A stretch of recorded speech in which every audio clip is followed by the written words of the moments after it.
दोस्तों, आज की वीडियो में हम आपको बताएंगे यहूदियों का पूरा इतिहास कि यहूदी कौन हैं और इनका मकसद क्या है और यहूदी मजहब कैसे शुरू हुआ और यहूदी मजहब आखिर मुसलमानों से चाहता क्या है और इन यहूदियों ने अपने सीनों में कौन सा राज छुपाया है और यहूदी लोग कौन सी पुरानी निशानियों को ढूंढते रहते हैं। इन सब सवालों का जवाब आज आपको इसी वीडियो में देंगे, इसलिए मेरी आपसे गुजारिश है कि आप इस वीडियो को आखिर तक जरूर देखिएगा।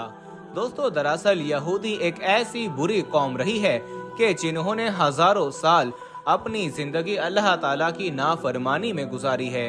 हजरत याकूब अलैहिस्सलाम के जमाने से बनी इसराइल नामी इस कौम की शुरुआत हुई और इस यहूदी कौम की हमेशा से ही झगड़ा फसाद करने की आदत रही है और अल्लाह ताला ने इस पर बहुत बार लानत की है और इस बनी इसराइल के धोखेबाजी की पूरी कहानी कुरान पाक में बताई गई है, जिसके बाद इस कौम को हुकूमत के पद से हटा दिया गया और फिर उसकी जगह हुकूमत का पद मुसलमानों को सौंप दिया गया।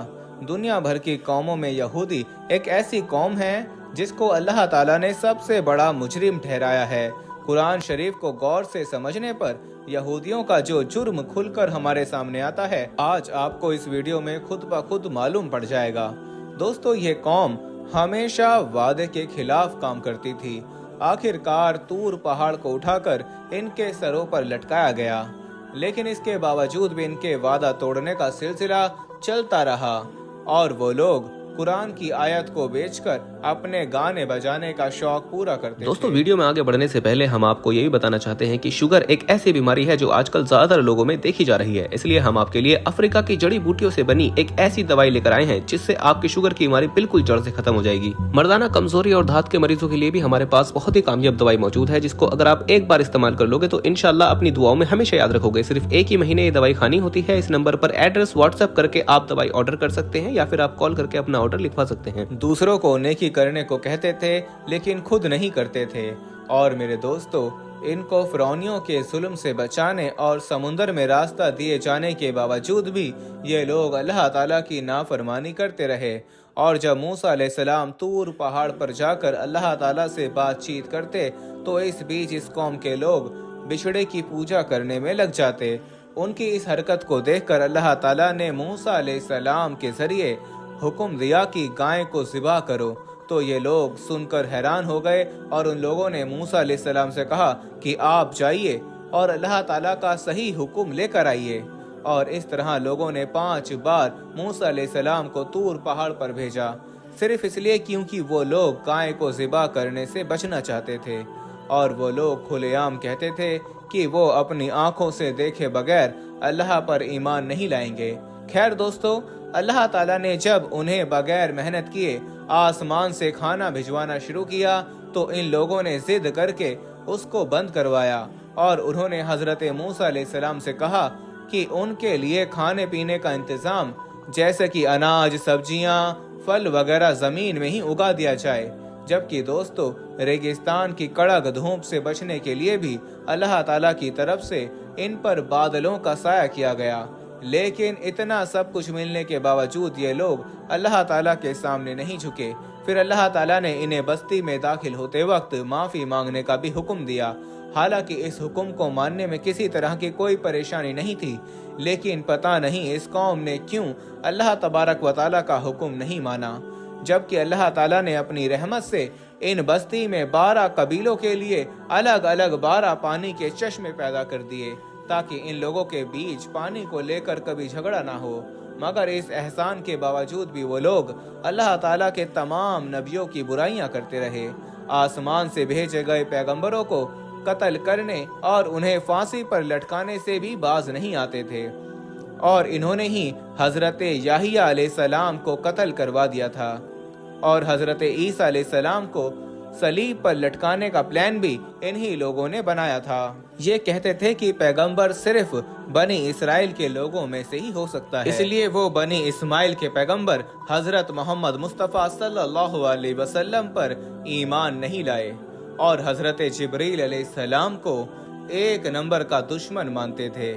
इसलिए क्योंकि हजरत जिब्राइल अलैहिस्सलाम वही के जरिए इन लोगों की प्लानिंग की खबर अल्लाह ताला के नबियों को दे देते थे और यहूदी ये तक कहते थे कि हजरत जिब्राइल अलैहिस्सलाम ने नबूवत के लिए किसी गलत इंसान को चुना है, माज़अल्लाह। और दोस्तों, अगर नबी करीम सल्लल्लाहु अलैहि वसल्लम की मजलिस में इनके किसी आदमी के मुंह से सच्ची बात निकल भी जाती थी तो वो बाद में उन्हें बुरा भला भी कहते थे, और बड़े दावे से इस कौम के लोग कहते थे कि ये अल्लाह के चहीते हैं और जहन्नुम की आग इनको कभी नहीं छुएगी। हालांकि इस यहूदी कौम के आपस के झगड़े भी बहुत सख्त हुआ करते थे और ये आपस में मार काट भी करते थे और कबीलों में जाकर कबीले के लोगों को बस्तियों से ही निकाल दिया करते थे, जैसा कि अब वो फलस्तीनियों के साथ कर रहे हैं।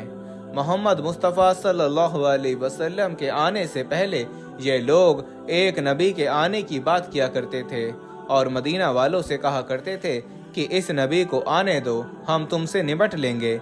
लेकिन नबी करीम सल्लल्लाहु अलैहि वसल्लम के आने के बाद वही यहूदी रसूल पाक सल्लल्लाहु अलैहि वसल्लम के बुरे दुश्मनों में से एक हो गए।